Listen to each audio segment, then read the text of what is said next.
I'm looking We forward got to some it. breaking news.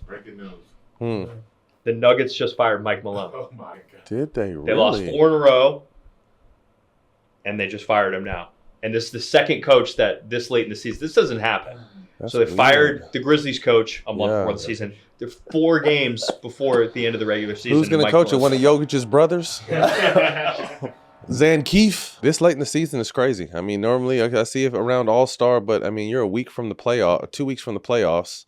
You're the 4th seed right now, a game and a half back from the 3rd seed, and your coach is gone. It's a cold game, Phil. You played in the league forever. I've coached in the league for 14. Man, I'm trying to. I am the NBA, and trying to look that phrase. I've used this phrase for people as coaches of us. We get hired to get fired. That is a real phrase in the NBA, and it's unfortunate. Like, you always try to wonder, like, what the hell is going on behind closed doors for Mike Malone to get fired? What's going on behind closed doors for Taylor Jenkins to get fired? And again, it's an unfortunate part of the business, but I'm completely shocked. It's crazy by that one, and it's just, as coaches, we know we come into this environment. The Greg Popoviches of the world, the Steve Kerrs of the world, the Eric Spoelstra of the world. That's their tenures. Those tenures, man, are aren't epic. the norm anymore. It's not normal. That used to be the norm. If you're a head coach, or if you're on a coaching staff somewhere for 4 or 5 years, that's great.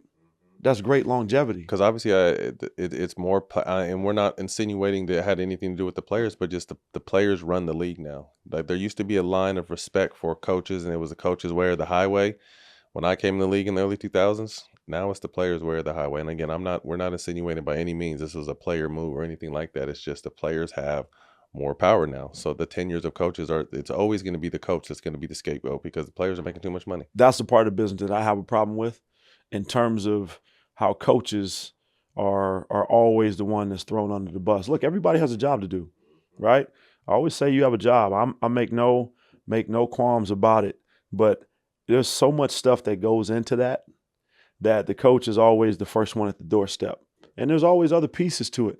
There could be some decisions that the front office may have made for your team that you had nothing to do with, right? But you're dealt the cards of having to coach certain guys, and if they don't play well, it's your fault. You're the one. Even though it's their decisions they made. Yeah, sometimes. So there's always a bigger picture to it, man. So always more to it, man.